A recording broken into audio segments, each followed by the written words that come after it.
How do we face our future? How do we recognize our shared climate crises and build our agency to reimagine what is possible for a sustainable and just future? How do we drive system change needed to bring forward a fair, inclusive, and low-carbon future?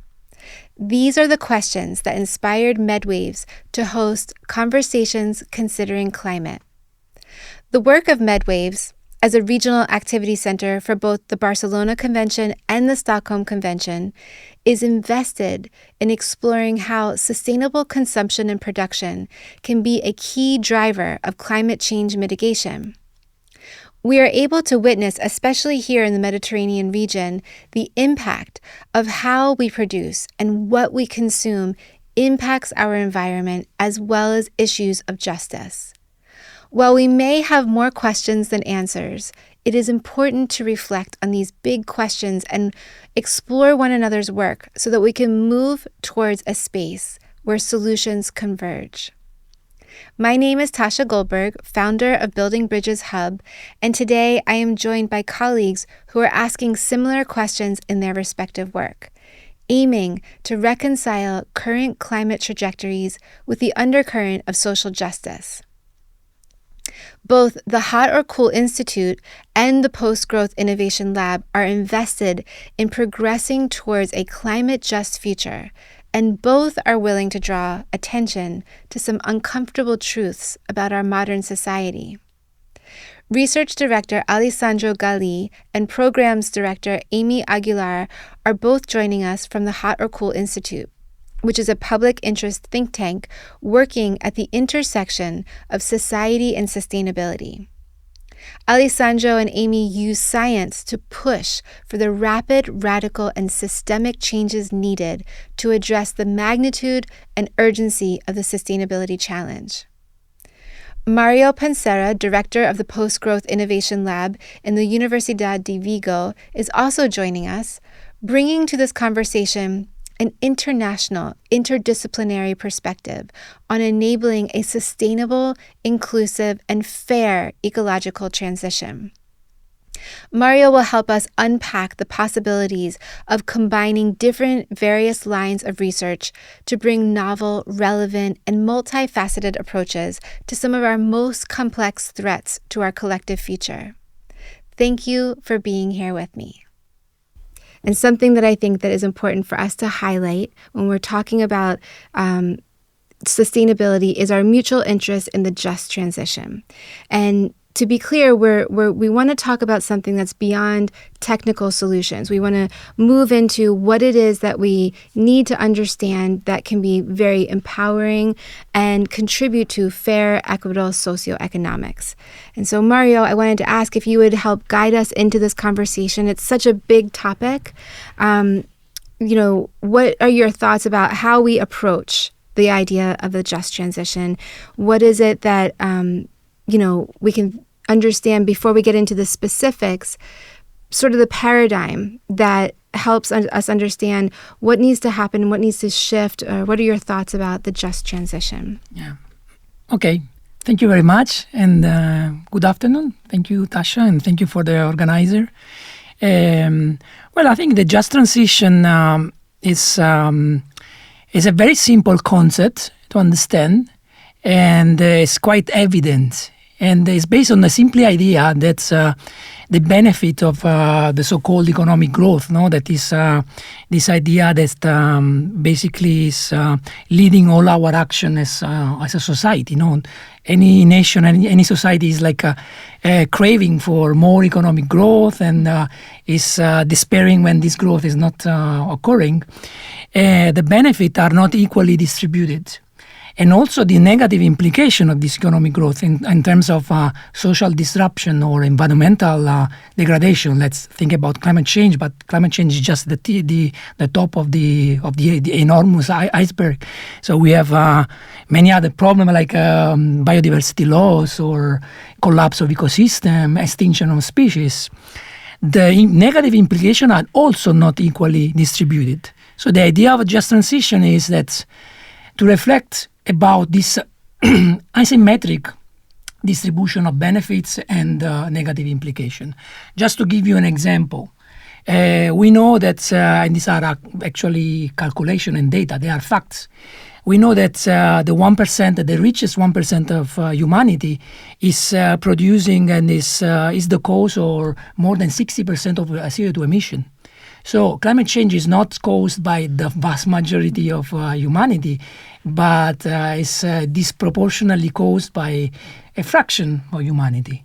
So, and when you start thinking in these terms, the ecological transition is not just a matter of what kind of technology, what kind of green technology, or what kind of new fantastic and miraculous technology we are going to develop in the future, but it's a matter of justice, basically.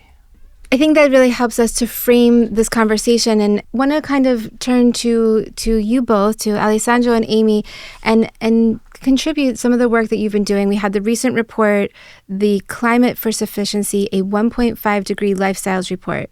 And in your report, there was 25 countries that were analyzed, and it also made clear the same message, that you're talking about that inequality is a result, but also driving the problem, so that's sort of on both ends of that. And I wanted to ask if you could talk about, your reflections from the report and some of the social tipping points that you reference in the report. How can we wrap our minds around the need to address this system change and in order to unlock benefits in a fair way? Yeah. So if I will start from what Mario said, and I would like to maybe slightly rephrase in my own words, just transition. Mm-hmm. To me, just transition is the need to link together the solving the climate crisis and the social crisis, the inequity crisis that affect our societies. In our report with these 25 countries, we are showing that there is a big mismatch between the emission of the high-income countries and the lower-income countries, to the extent that sometimes some of the high-income countries have 14, 15 times more emission than the other. So there is this big discrepancy. And in a way, this discrepancy is caused by inequality, but is also amplifying the crisis in itself, because people are feeling disconnected. No? People are feeling that in the attempt to solve climate issues, they are left behind on the social side.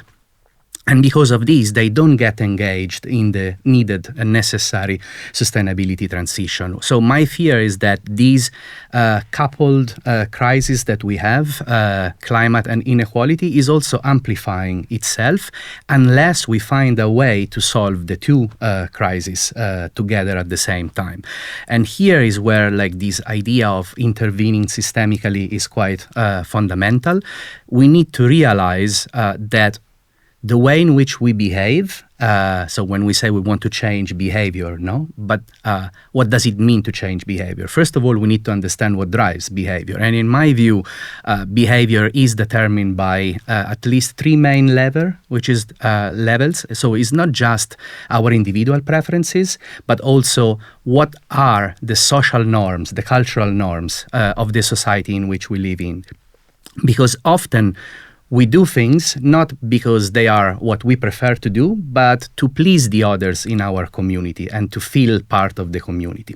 And all of this is also determined and influenced by the structures in which we live. So we need to understand this pyramid, this hierarchy of priorities in order to be able to intervene. So if we want to change behavior, we need to understand that we need to go through this level, this pyramid, and really not just influence and nudge individuals, but also reshape the system that underpin the decisions of the individuals. So this is quite important to me.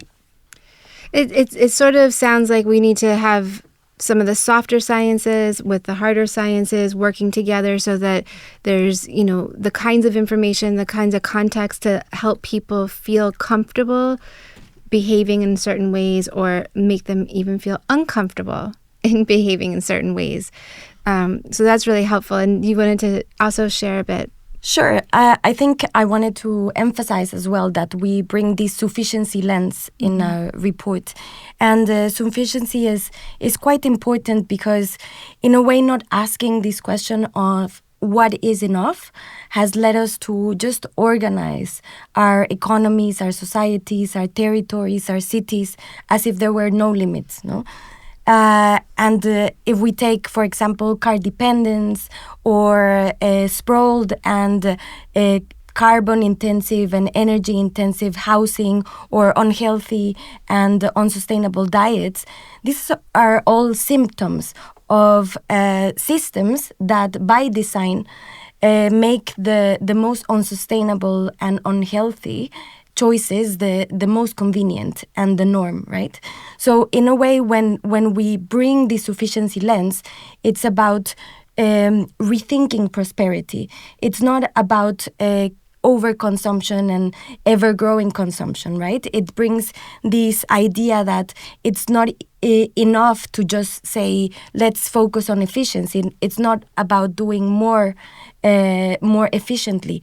It really questions whether more is better and brings this trade-off between can we actually always consume more and be within planetary boundaries. So prosperity is not about overconsumption, but it allows us to understand prosperity as, okay, how can we deliver equitable and good services, good opportunities, but because we know actually how to manage and how to share resources that are finite, that are limited, and that are precious.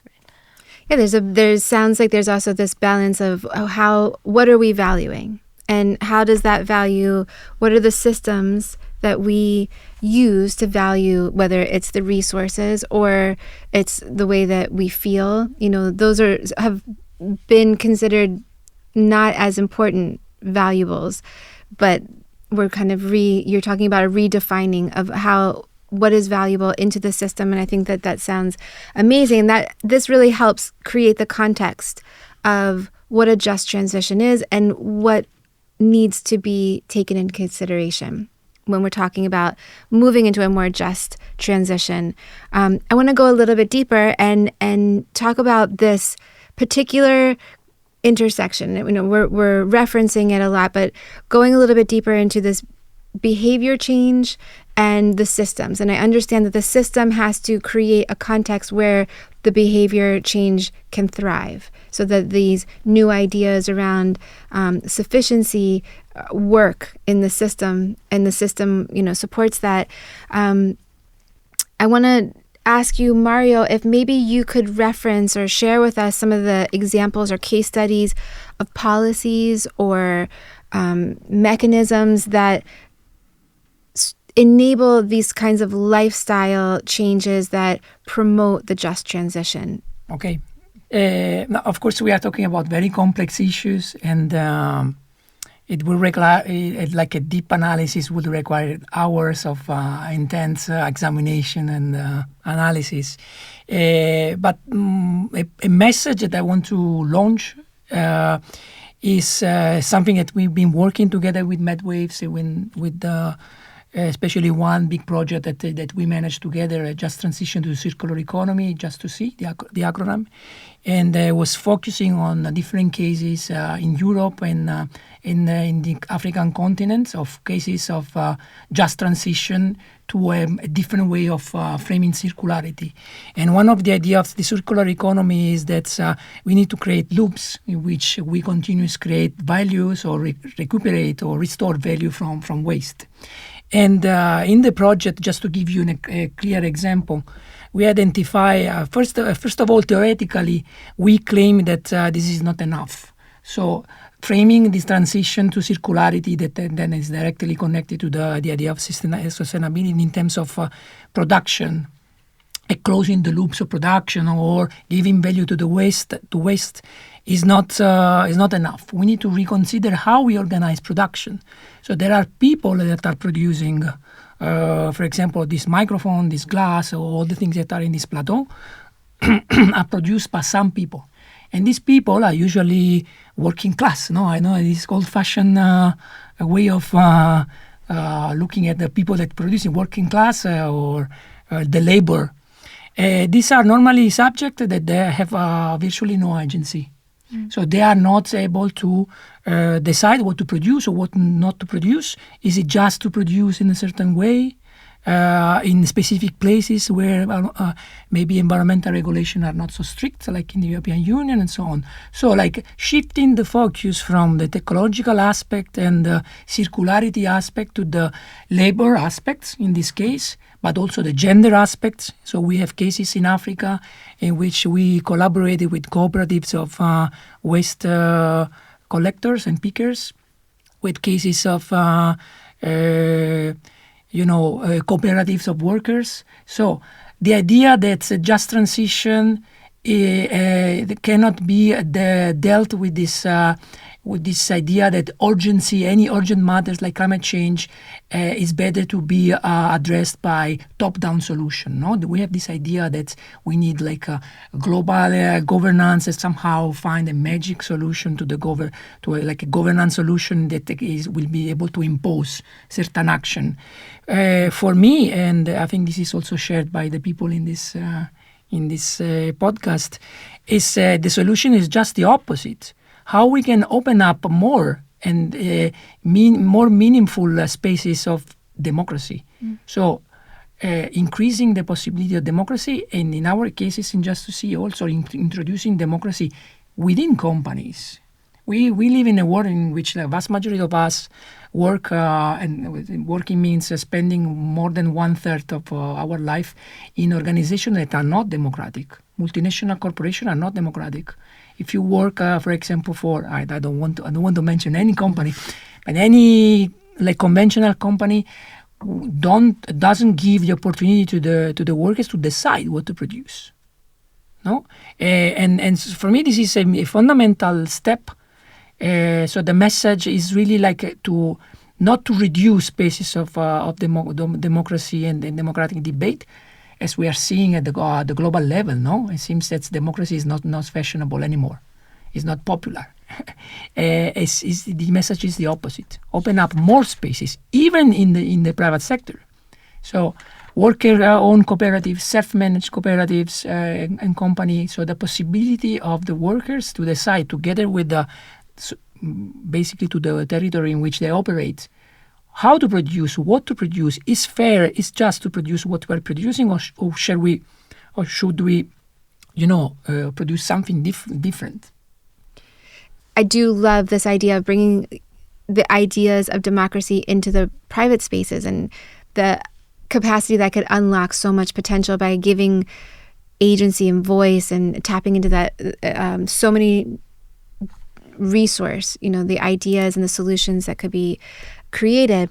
And so Alessandro and Amy, I would love to hear your thoughts about, better understanding the systems and sort of your ideas about what sufficiency-inspired infrastructure would look like. It might be a little bit hard for us to understand it, but I think it's super interesting and we want to start to imagine that. So maybe you could help us get there. So first of all, I really like the question because I think it gives us an entry point to start getting more concrete in what that future, like sufficiency-aligned future, looks like.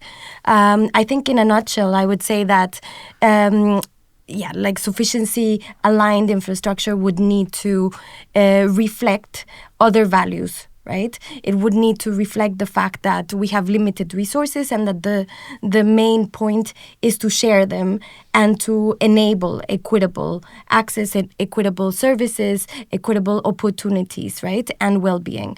And I think that it's interesting because I do see that there are some emergent paradigms here and there that give us good examples of what that could look like.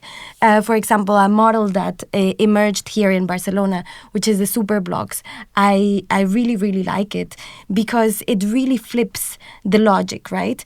It starts looking at the city as an ecosystem. And the idea behind the super block is to say this is the unit that should function as an ecosystem. And for example, in this case, mobility cannot be delivered at the expense of space for people, space for nature, at the expense of health and healthy lives.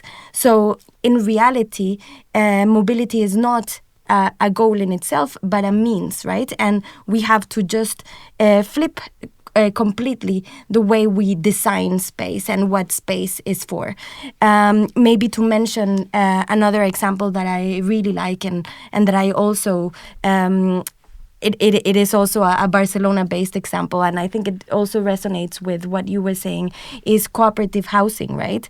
These models really shift the way housing is designed, so citizens are not product takers anymore, right? They are part of designing the housing. And instead of the private sector cutting costs by not having good public space, right? Or it's the opposite, right? It's about understanding what the diversity of needs are and then focalizing resources in delivering what people need. And in a way, also, the government takes another role, facilitating like more central living to be possible, right? So instead of sprawling. So I think there are like these islands of success, and really the point is, how do we go from piloting to these type of values and this type of reorganization to become mainstream? And this absolutely, I also echo the fact that these need to be much more bottom up if we really want to have large scale change and reorganization, right? That we need. Yeah. If I can add to this, I think we are going to have needs. We can't escape from the fact that we are going to have aspirations and desires and things that we want to have satisfied. So I think the examples that Amy was showing are example on how can we change and transform the way in which these services, these needs are going to be met. I think we are perhaps too attached to the usual and the way we know to provide these services to people, but there is a need to change these. And I want to complement this information about provisioning system, what we call like this, like the way in which we provide goods and services to people, is also the importance of aspiration. Before you ask, what are we valuing? It's clear to me that we care for what we value. So if we value something, we are going to care for it. And this brings me to the fact that we need to work not only in redefining the provisioning system, but also reorienting and reshaping what are the aspirations in our societies.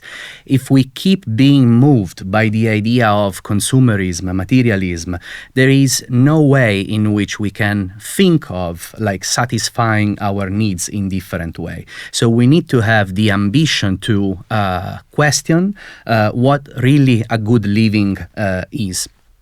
Before, Mario was mentioning that workers don't have the freedom to decide what they want to produce. In a way, what do they produce what they are asked or imposed to produce, because this is what people demand. So if people demand unsustainable products and many products, because this is the idea that we have communicated of good quality of life, having stuff, they will never shift what is being provided to people. So we really need to change aspirations, and I think in these regulating marketing and advertisement is a fundamental entry level to really help reorient what is the idea of good living in our societies. I wonder if I could just ask a little bit of a follow-up question, and anybody could answer, because these ideas are very exciting. It's really exciting to think about cooperative in the private sector and these types of provisional services from that are more caring and more just. My question is, I imagine that would be an easier sell, so to speak, for the larger population of people who will find benefit from it.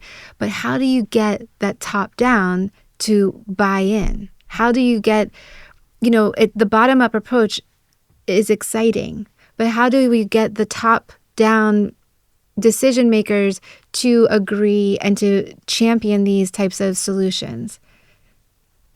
I just kind of throw it out there and see if anybody has any thoughts. Yeah, this is probably the most important question, and it's also the most difficult question, 1 million euros question to answer. And maybe, I don't know if you have one week with us. There are multiple ways of addressing your question, and of course, I'm not going to solve the problems of humanity this afternoon. The only solution, the only potential path of avenue that I see is political action. Things at least in Europe, I will say, I will dare to say globally, changed historically through action, direct action, and social movements, and like people get into the streets, sometimes risking their life and demanding change. And this is, for example, in my country, in Italy, happened with the abortion law, divorce law. A lot of people from different political spectrum coming together and strongly demanding some change.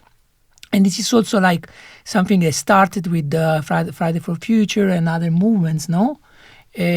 So for me, the real point, and we discussed it already this morning, is the creation of political subject able to articulate this and able to create enough pressure to make a change. And this is like, I know that we are, I really think that we are in a very dark times. So this is probably, the creation of this subject is very urgent. And but this is, for me, is the only way to change society, requesting change also in the streets. Well, I thank you for bringing that, because I think that that's an important part of the just transition conversation, is that political action, that there's solutions that are going to happen that are private or sort of company business type of solutions, referencing the types of economies or circular economies needed, the way that we shift behaviors and the social sciences, but this political part is very important. So if we're talking about the just transition, we should bring that up.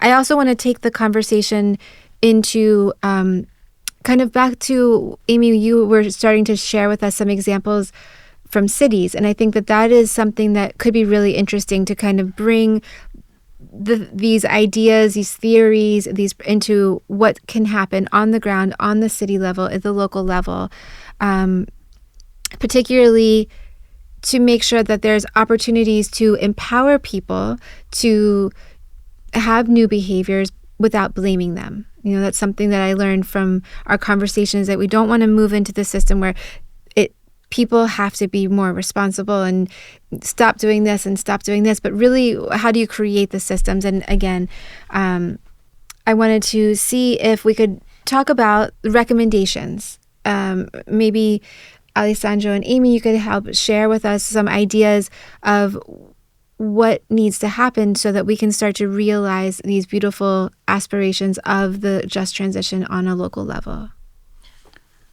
Sure. I think that there's kind of in the institute we also have these we use this concept of choice editing, right? And I think it is important to understand what type of choices by design our systems are promoting, right?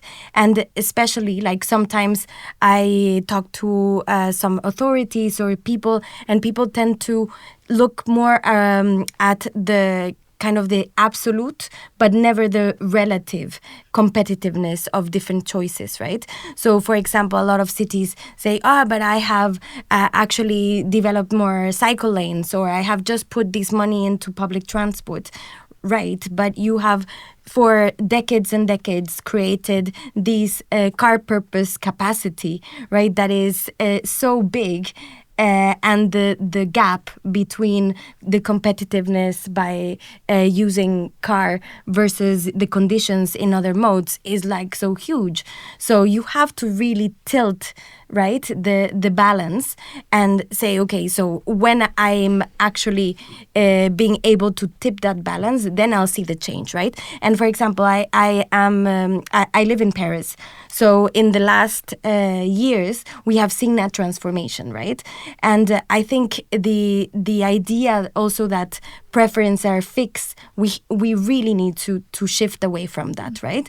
Because it's the same city, but if we see how Parisians move today, we see a huge shift because there was a real decision to build a network of cycle lanes, to have a very competitive public transport, to have proximity, and all of that together makes it very convenient, at least in Paris intramuros, which is where these policies have been implemented, to go by bike. No, I am able to go by bike every day to take my kids, and I can do it because I'm not afraid of doing it, right? It's convenient, it's the fastest way.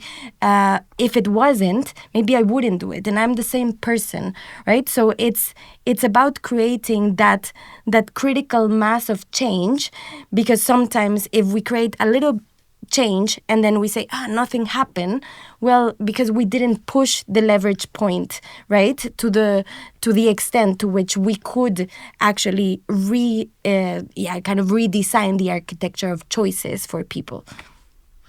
Yeah, if I can build on this and maybe link back to some of the recommendations and let's say tipping points that we have identified in the report.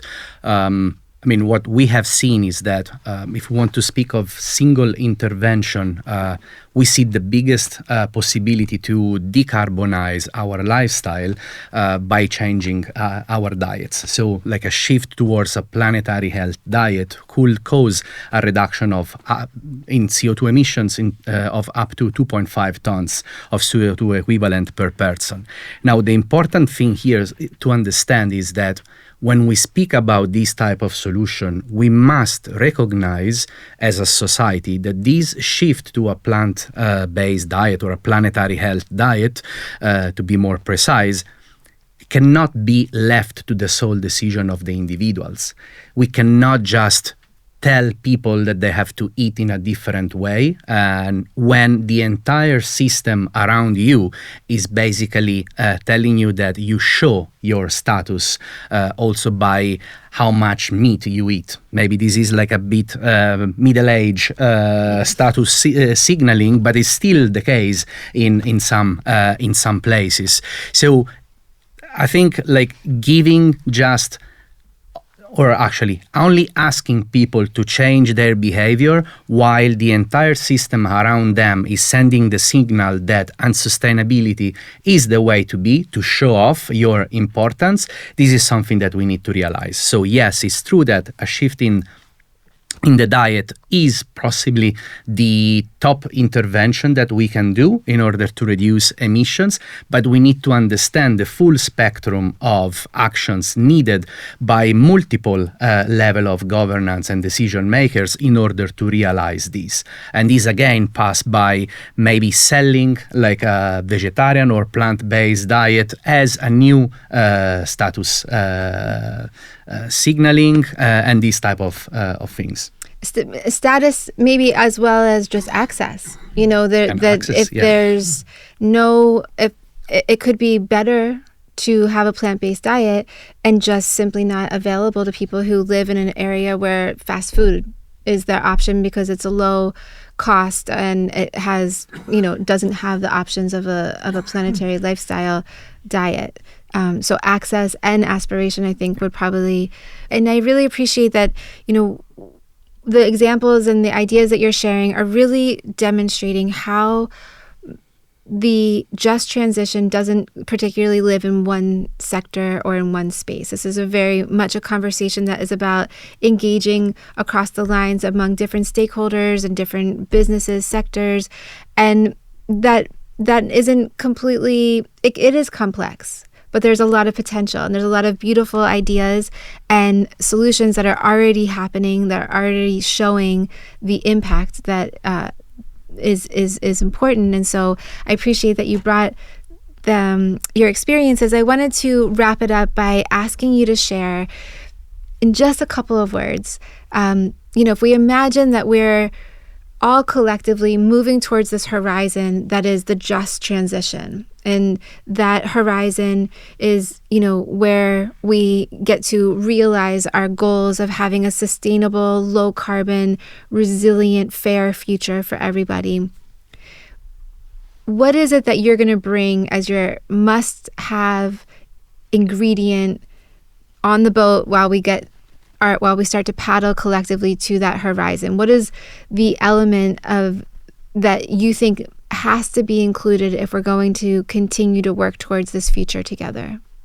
Yeah. Well, I can start. I will just be very schematic and give like 3 keywords that I think are what I will bring with me, and these to me are democracy, participation, and collaboration. I could have also said sufficiency, but that would have been too easy. So democracy, participation, collaboration. These will be my 3 core elements for the recipe for the just transition. Got it. I would say mindset shift. And for example, one that is key, I think, is to shift away from the idea that technology will solve it. I mean, we keep on layering all of these technological solutions, right? And for example, I'm always amazed by how when there was all of these apps like Airbnb or Uber or Vinted, and then suddenly people start saying, because we have this app, we are going to move to a shared economy, right? No, if we don't reorganize our economy around shared values, then it's actually making things worse. And we have seen how through these apps we create a number of other problems, and consumption actually increases, right? And maybe the other big mindset shift is the idea that consultation or participation is a tick-off box, right? That comes at the end. I think we need to really start working with communities and societies in envisioning a different future, and then co-creating the way forward. Because if not, there is no way to move implementation, and things get stuck kind of in this vicious cycle where things never move. Well, I'm the last one, so the best concept already taken. Apart from jokes, I think the keywords can be care or caring. So the idea that we in our society, we really preach and value innovation and creativity, but most of the time, I would say that 90% of the time we are carer, we are not innovators. I mean, I had a great idea for an academic paper, maybe one in the last 3 years. So most of the time what I do, I wake up in the morning, I make the breakfast for my kids, I have to take care of my body, I have to take a shower, and I have to, go to work and care for the people that are working. So it's caring. It's not destroying or innovating or disrupting. And so even though we are 90% of the time beings that are caring for the others, caring for ourselves and for the things that make life worth to be lived, right? We are, as a society, we are obsessed with the 0.1% of the activity that is the innovation and the disruption of creating something new, always new. The new is always better, and the old is always like obsolete.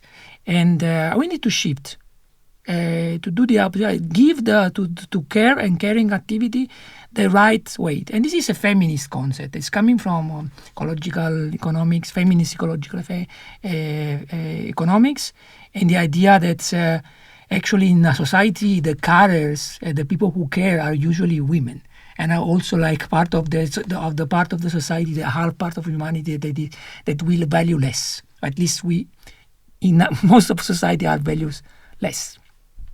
And probably this is one of the key, to put this upside down and to value more caring and less creation and innovation. If I can just add to these, I think we are here, or we were here today to speak about an ecological transition in the end.